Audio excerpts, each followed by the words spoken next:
Hi friends, स्वागत है आपका इस नई वीडियो में।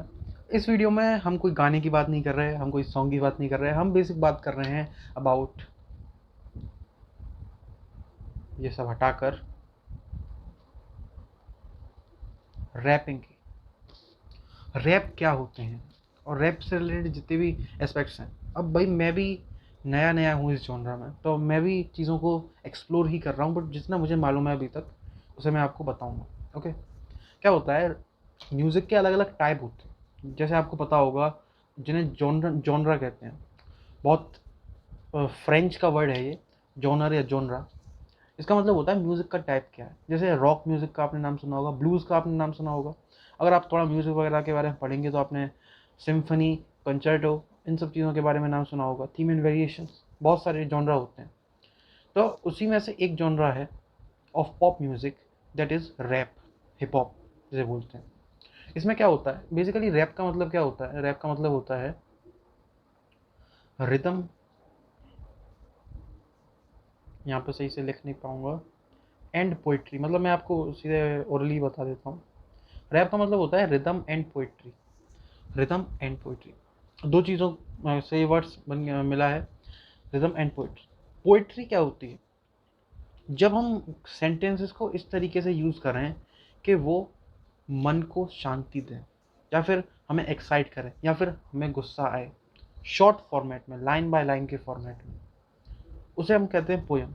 मोटी मोटी डेफिनेशन। एक अच्छी पोएम क्या होती है? एक अच्छी पोएम वो होती है जिसमें बहुत सारे फिगर ऑफ स्पीच यूज़ हुए हों। फिगर ऑफ स्पीच क्या होते हैं? पोएटिक डिवाइसेस की बात कर रहा हूँ मैं, मतलब जिन्हें आप हिंदी में अलंकार कहते हैं, इंग्लिश में बहुत सारे आप नामों से जाने जाते हैं। पोएटिक डिवाइसेस, ये जो चीज़ें हैं वो एक पोएम को यूनिक बनाती हैं। एक अच्छी पोएम में यही खास बात होती है।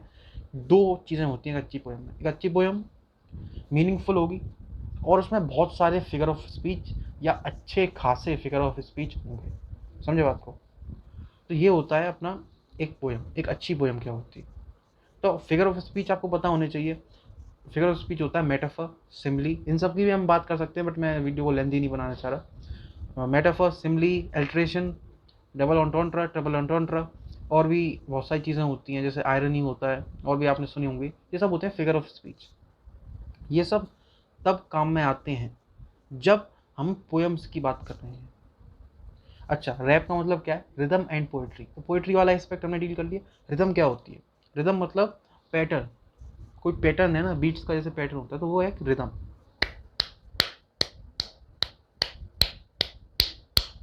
तो ये क्या है? टाइम के साथ एक पैटर्न बिल्ड हो रहा है, इसे हम कहते हैं रिदम। रिदम। तो रिदम के साथ अगर आप पोइट्री कर रहे हैं तो उसे हम एसेंशियली रैपिंग कहते हैं। अच्छा, अगर हमारे पास रिदम है तो रिदम के साथ आप कोई भी पोएम नहीं बोल सकते। आपको ध्यान रखना पड़ता है कि चीज़ें राइम हो रही हों। राइम का मतलब क्या होता है? राइम का मतलब होता है कि चीज़ें एक दूसरे से एंड टू एंड मिल रही हैं। जैसे अगर मैं कोई भी सेंटेंस बोलूँ, उसने ली है कार क्योंकि उसके पास पैसा है। अगर मैं इतनी दो लाइन बोलता हूँ और बीट पर ये मैं बात बोलता हूँ, क्या आपको मज़ा आएगा? नहीं आएगा। अगर मैं इस लाइन को राइम करके बोलूँ, उसने ली है कार क्योंकि वो है एक बेकार, ये चीज़ राइम हो रही है, तो इसका मतलब क्या है? इस चीज़ में हमें ज़्यादा मज़ा आएगा। तो हम जब भी रैप लिखते हैं हम मेक श्योर करते हैं कि चीज़ें एंड टू एंड राइम हो। राइमिंग की जैसी बात आती है, हमारे पास दो शब्द आते हैं।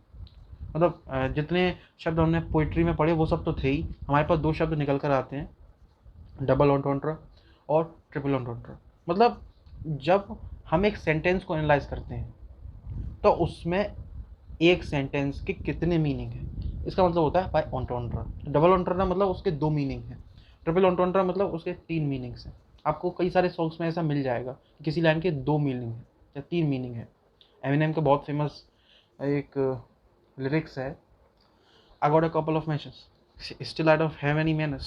इसके इस लाइन के दो मीनिंग है पर्टिकुलरली, तो इसे कहते हैं डबल ऑन्टोंट्रा। अगर तीन मीनिंग हो, ट्रिपल ऑन्टोंट्रा। एक और चीज़, मल्टी सिलेबल राइमिंग और सिंगल सिलेबल या बेसिक राइमिंग। जैसे आपने पढ़ा होगा, जितनी भी हमारी पोइट्री होती है उसकी बात तो नहीं करना, तो जितनी भी हमारी रैप होती है वो उसमें राइम्स यूज़ होती हैं। और जो राइम्स होती हैं ना, वो राइम्स या तो लास्ट टू लास्ट वर्ड हो सकती हैं, जैसे उसने ली है कार क्योंकि वो है एक बेकार, ये एक सिंगल सिलेबल राइम होगी, इसमें लास्ट के वर्ड्स राइम कर रहे हैं। या फिर मैंने कुछ रैप्स लिखे हैं जो थोड़े से मासी नहीं है, मासी अपील नहीं है उनकी, वो आप सुन सकते हैं। मैं से एक एक बता देता हूँ मैं बस। कहाँ गया यार, रुकना, just a minute, just a minute.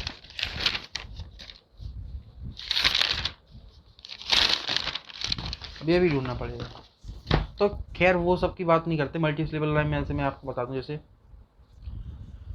हम जैसे एक लाइन है डिवाइन की, वैक्सीन है बार्स और मैं सबको शॉट दे रहा। ये जो था इसमें बहुत कंपैरिजन करा गया है, तो ये एक मेटाफर है। यहाँ पे मल्टी सिलेबल राइमिंग्स भी हो रही हैं, क्योंकि उससे जो ऊपर वाली लाइन थी उसमें वैक्सीन और वो बन रहे थे। मैं आपको एक तरीके से, रुक जाना ज़रा, अपनी रैप की बात करते हैं, किसी और की रैप क्यों बात करें। ठीक है, अब इसे सुनना ज़रा, इसे सुनना। गाने में हूँ लिखता तब आग लगे स्टूडियो से सारे लोग, जब भाग उठे टांग उठे माइंड सुने जाग उठे तार हिले। ये जो पूरी सीक्वेंस ऑफ लाइंस थी, टांग उठे माइंड सुने जाग उठे तार हिले, ये जो चारों वर्ड्स हैं ये राइम कर रहे हैं। तो इन्हें हम क्या कहते हैं, इन्हें हम कहते हैं मल्टी सिलेबल राइम्स। एक रैप में जितने ज़्यादा फिगर्स ऑफ स्पीच हैं, जितने अच्छे फिगर्स ऑफ स्पीच हैं, उस रैप को उतना ही अच्छा समझा जाता है। तो मैंने थोड़ी सी बेसिक नॉलेज इम्पार्ट करने की कोशिश करी है। मैं साइंस के तो लेक्चर्स आपको हर जगह मिल ही जाएंगे, पर रैप का ज्ञान मुश्किल मिलेगा आपको। तो उसके लिए मैंने थोड़ा बहुत आपको बताया, मैं भी एक्सप्लोर ही कर रहा हूँ, क्योंकि भाई मेरे को बहुत नया नया टाइम हुआ, तो जो भी मेरे को पता था थोड़ी बहुत चीज़ें वो मैंने आपको बताने की कोशिश करी। आई होप आपको समझ में आई हो। वीडियो पसंद आया हो तो बता देना, नहीं पसंद आया तो तब भी बता देना। कमेंट सेक्शन तो खुला है, अभी हम इतने बड़े तो हुए नहीं कि कमेंट्स ऑफ कर सकें।